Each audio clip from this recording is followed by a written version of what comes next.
Hello and welcome to this week's Whole Week Costa. For Kev, I'm Jay. Today we're going to be talking about episodes 3 and 4 of Star Wars Clone Wars. The first episode is Supply Lines and the second one is Sphere of Influence. Kev, you want to start us off with Supply Lines? A world under siege. The Separatists have launched a massive offensive against the planet Ryloth. A blockade of deadly battleships has cut off any support for the dwindling Republic defenses. Though they have fought valiantly with the help of Twi'lek freedom fighter Cham Syndulla, hope is fading for Jedi Master D and his men as the droid army closes in. Back to Ryloth. No, this episode is Is this before the other Ryloth episodes? Yeah. Yeah, the first, yes, but it's also, before Yoda lands in the first episode. It's good because I don't feel like it, it can stand on its own 2 feet. It doesn't really tie into the other ones. You could have this without having the other Ryloth episodes. It was a very good episode. It was. I was kind of thinking in the beginning though, because we met several characters that we don't know. So I mean, there was Cham Syndulla, I think, is the only person we really knew in the beginning. So I kind of thought like, oh, is this what people think who watch like a random Star Wars thing that don't know any of the main characters? Like they just see these random people. That's kind of what it was in the beginning of this. Yes, that's how television works. They build characters as seasons go on. Well, yeah, it was lots but we're 3 seasons in and we don't know these characters. That's what I mean. Like, I'm saying, the characters that we would see that we've seen in 30 episodes, like I don't know. I just had the thought, like, oh, if somebody who never knew something about Star Wars watched even one of the main episodes of this with the main characters, this is how they would feel. I just thought it was interesting. I am glad though we meet another Jedi. We meet Jedi Master D, and he seems like a very good leader and like a valiant Jedi, like fighting to the last man type of guy. I guess if his name was Di, that would be appropriate. I pronounced a D in my head, but I don't remember how they said it in the episode. That honestly. So I honestly rewatched the last little bit of the ending of this because that was such a badass ending between him and the clone trooper that was with him. I mean, obviously, yeah, like you said, obviously he was a great strategist in his plan to help the Twi'leks escape. But then that ending where the clone trooper goes down and they show him, and they've shown him with the beard earlier, so he's really recognizable as far as clone troopers go. And then he pops back up and says, "Oh, that's awesome!" And then he goes back down again, and then Jedi D fights to the end and has just a great 10-second battle run up before that. Yeah, you're like, oh man, we see another Jedi, but I haven't seen him. Like, this is a prequel, and I haven't seen him since. And then he's like the tweak. I can never pronounce her name. The tweaks. The Twi'leks. He's like, well, Twi'leks. Yeah, he's like, they will live to fight another day, and you're like, yeah. And then I thought like troops were gonna come in, like they normally do, and he just goes down. You're like, that's kind of an awesome battle, like that. He died honorably. Defending people. Honestly, that was one of the most impactful deaths we had through 3 seasons so far. And this guy that we just met, really for half an episode, because half the episode, was not focused on him. So, yeah, it was a great death. Yeah, exactly. I was expecting, the troops arrived at the last minute. Although, I guess realistically, troops weren't coming, supplies were coming. But yeah. Well, it's Star Wars, everything we've seen so far, like supplies come and then like the troops land and you're like, oh, but this one's like, nope, just supplies. We did that. The best we could do is the bare minimum. But do you remember an episode, I think season 1, where Plo Koon goes to fight, who's the robot guy? General Grievous. Yeah. And he brings his old Padawan who just passed the trials, and it's the first and only time we meet that Padawan. And you're like, well, he's gonna die.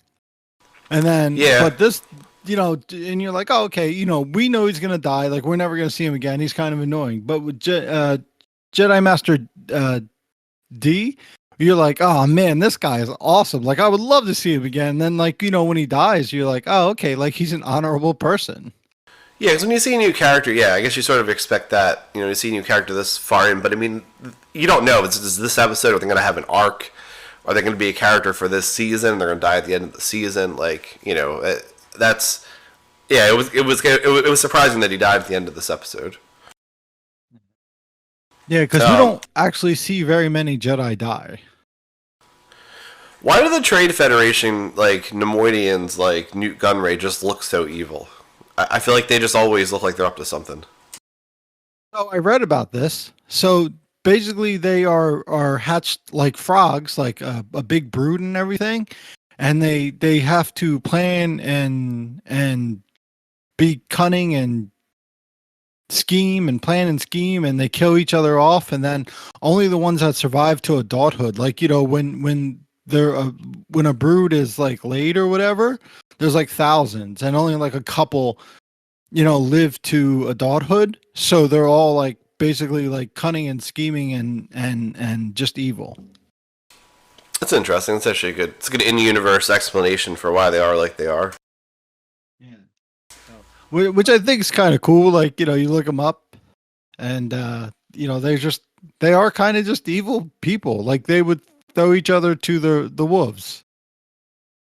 One thing I like about Star Wars is that a character like Orn Free Ta has been in so many episodes now, and I just feel like, he's so clearly a side character, and I feel like you wouldn't have some fat Twi'lek in, or something that looks like him in another show have such an important role, but he's appeared in many episodes and been kind of important in a lot of episodes at this point. I mean, I guess mostly the Ryloth episodes, but we've seen a bunch of them at this point. Let's put this in our universe. Our look at half of Congress or Senate.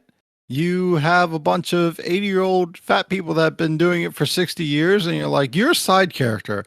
But then they hold up important legislation, and you're like, oh, you are very important, even though you're a fat old slob that doesn't know how the internet works, It's true. And we see at the end of this episode that the Galactic Senate is, just as useless as our Senate in America. And that, at the end, the Trade Federation's mad about it, and they're like, well, go take it to the Senate. And they're like, well, that'll take years. Yup. That's what happens. Yeah. And you're like, I know why they wrote that line in, because everything else takes years. Yeah, it was good to have a Bail Organa episode. I feel like he's the good character. He's not the most interesting character. He's just a good righteous man, essentially. Statesman. Yeah, exactly. He's what we would call now today, I believe, a progressive. I think he is. Yeah. I feel like him, and obviously, Amidala was, it takes a lot of her influence from him. But yeah, I think they are both are definitely progressives. Once again, something that you love, Jar Jar Binks is in this episode, wearing a giant tie, by the way, and also saves the day once again. Yeah, I took in my notes that Jar Jar is a master showman. But why couldn't they just not fly the ships by that window? It's a whole planet. Or why couldn't they meet somewhere else? if the ships had to fly by that window. Yeah, and it's very the tower they're in's very high up. They could have just crawled away, miles away, over the horizon. That's flying past a military base, and they're like, oh, we see the people. Well, why'd you fly past it? The military base, there's another 3,000 miles of land where you could have just flown that. Yeah, it's a shame because there's so many things in this episode that are either realistic or where characters do things really intelligently, like when the droids check that gunship and they don't just blunder into it, and they're like, oh, that's probably a trap. They see it right away, but then the trap still gets pulled off because Jedi Master D is smart and he sets it up right, and then Organa figures out a way to work around things, and the king in this in this situation, I thought it was really good too. He couldn't put his people at danger just to help this one other planet. So I feel like everyone makes all these super smart decisions, and it's really well written from that perspective. And then it's you got to fly by this one window. Why? I didn't like that either. But what are you gonna do? I think it's to show like it could be like because it's still written for children and whatnot, but also it kind of shows that Jar Jar Binks isn't a throwaway character. Like he is important to like the overarching like war. Like Jar Jar Binks, like everybody like counts him out, including me. And then you kind of realize like anytime he does something, he like really puts a lot of effort into whatever he does. Like he does put effort, even though he's a fool. Yeah, I don't know. I think and like you used that line before that it's written for children, but I don't think that's an excuse for like bad writing. Like yeah, you can get away with it, but why? Like why not just write it better? I don't know. And you also know in the Star Wars and like when it's Star Wars related things, like even if the target audience is children, anything Star Wars related is going to be watched by. We're both in our 30s. I don't think. Yeah, but it could have been written better, but that scene right there, if it's written for a younger audience, like that scene right there, like builds tension for someone who can't, get around. They don't have all the experience we do watching movies and TV, so it's like that does build tension for a younger audience. That's why. Yeah, but you could have had the same distraction thing, but not. Like had him distracting from something besides like the ship flying through the window, had him like distracting, maybe they're in the area where the ships are, where they're loading the ships, and he has to distract their attention away from, the boxes going by onto the ship or something, something like that, or like you can see like the manifest of where the ship's going, and they would know that it's going to why can't I think of the name of the planet? Ryloth. If they saw it, so he has to distract them away from that. There's ways you could have that comedy for like young kids watching it, but still like make sense. Yeah. So, well, we already talked about the heroic ending.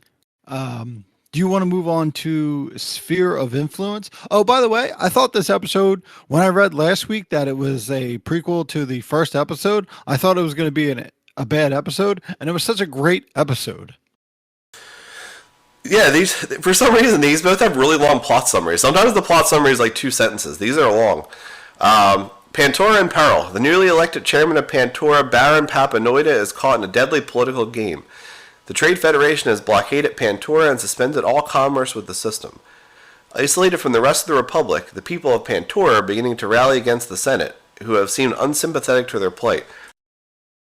To make matters worse, Count Dooku has come forward offering aid if Pantora joins the Separatist Alliance. Chairman Papanoida has dispatched Senator Chuchi to Coruscant with the hope that she can motivate the Senate to act in favor of Pantora before Lott Dod can legitimize the blockade. I feel like a whole episode was missed here. Like to have a plot summary that long means like that's a lot of backstory to fill in.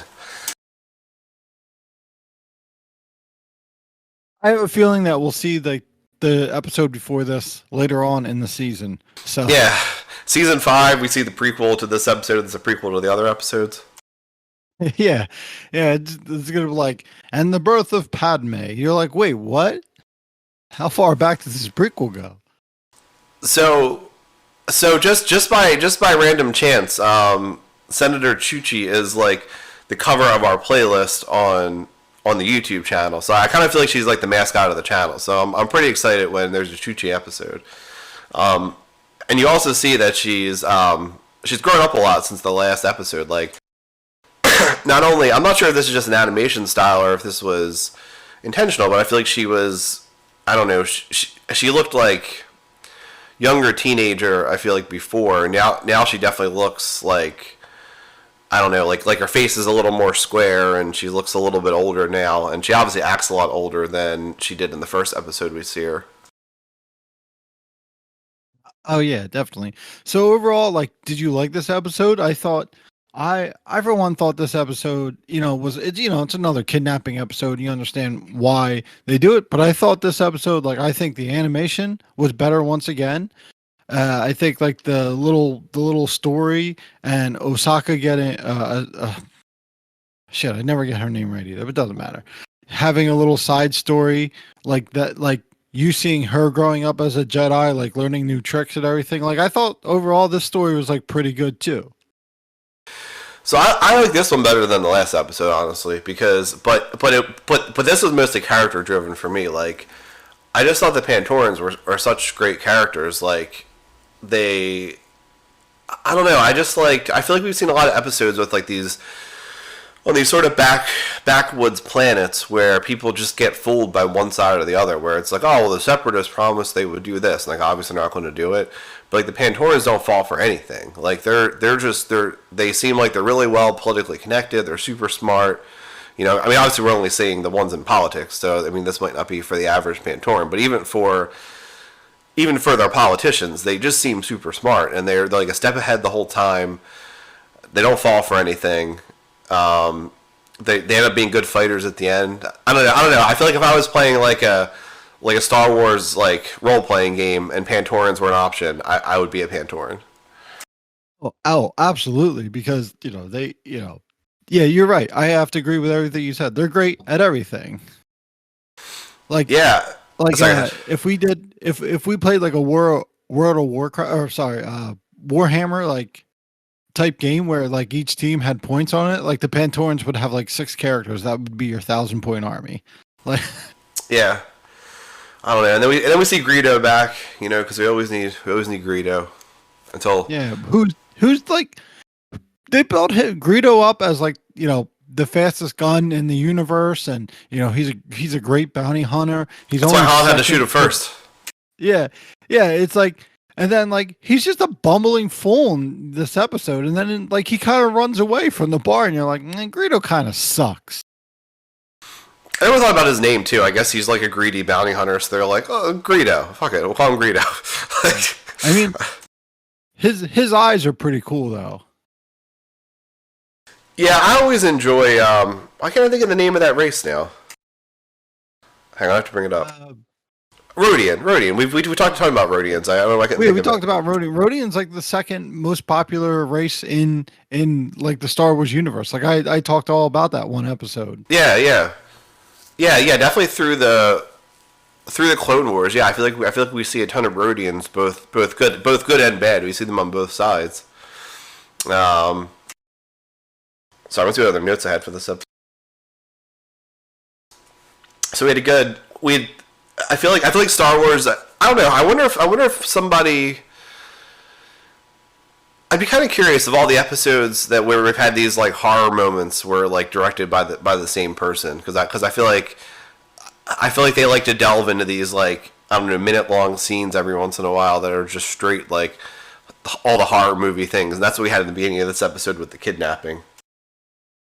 Oh yeah, the dark and everything, and then you kind of see it's like Greedo, but he gets hit by like the prayer statue, and you're like, okay.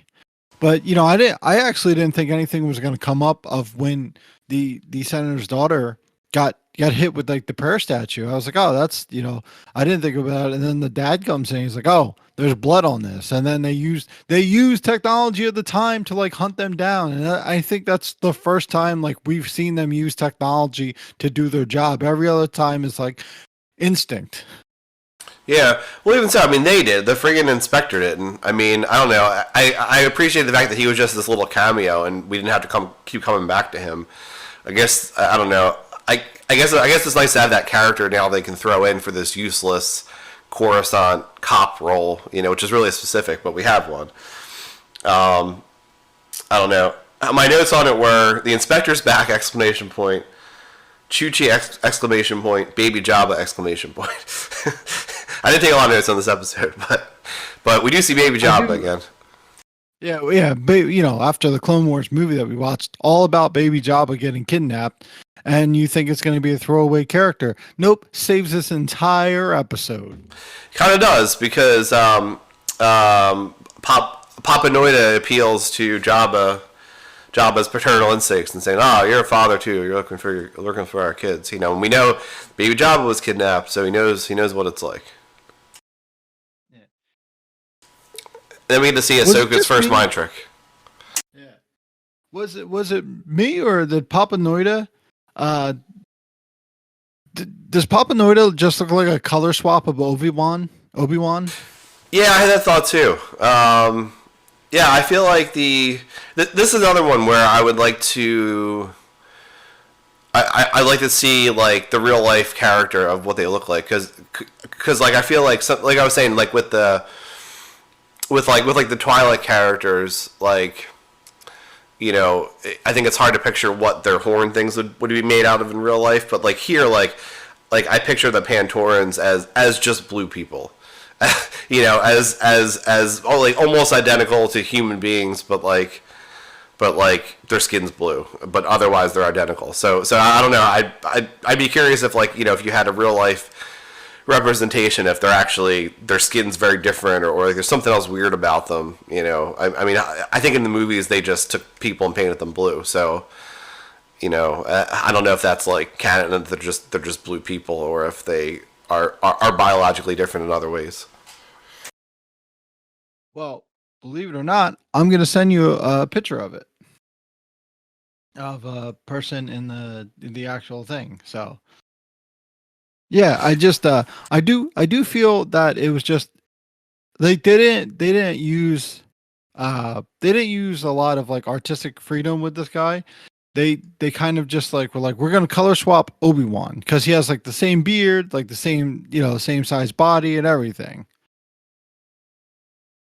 Yeah, I got the picture, but that's what I mean. But that's like a representation. Like that's like a real person dressed up as a Pantoran, right? Yeah, that's what I believe. Like in real life, a Pantoran would just look like a blue dad.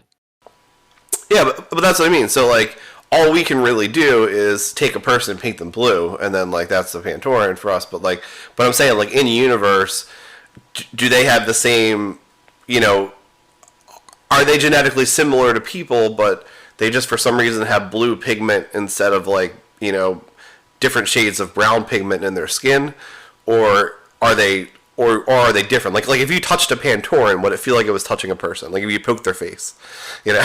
Yeah. Yeah, I don't know. Maybe I didn't really think about that.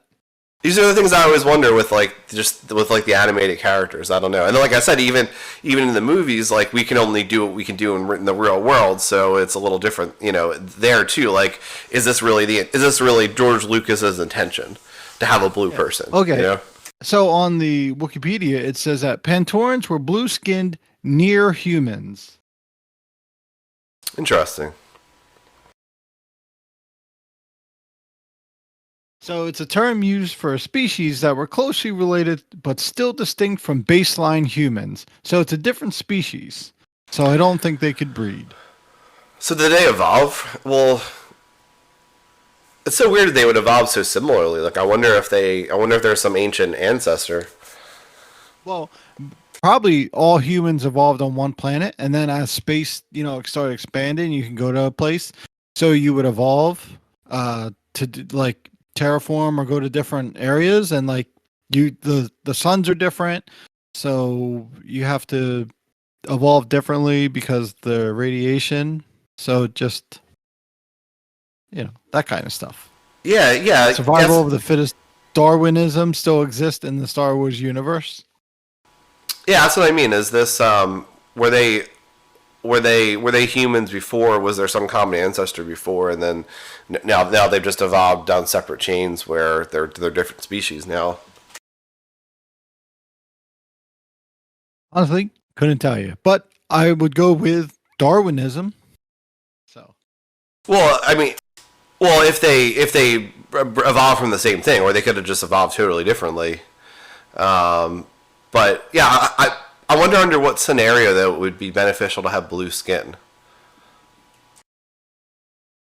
High nitrogen environment. Nitrogen's kind of blue, so you know you had to learn how to breathe nitrogen or use nitrogen as energy.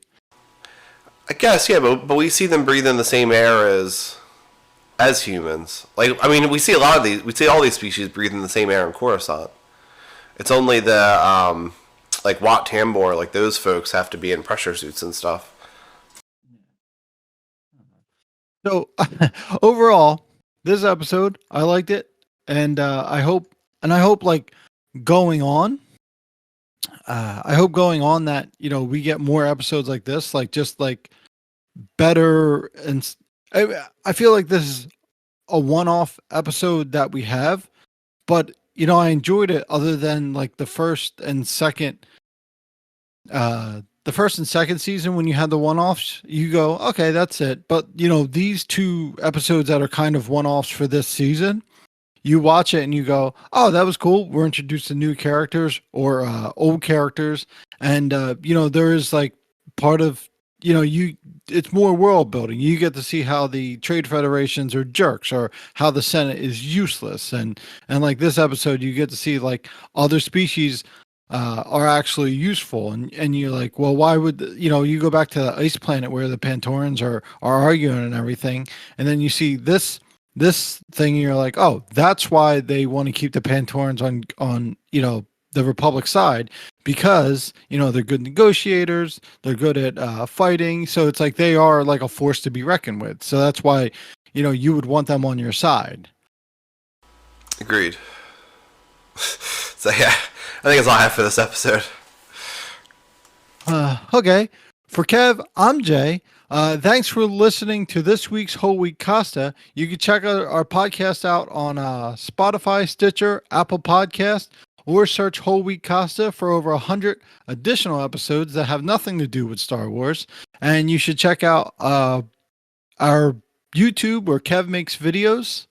Thanks for listening, and we'll see you next week.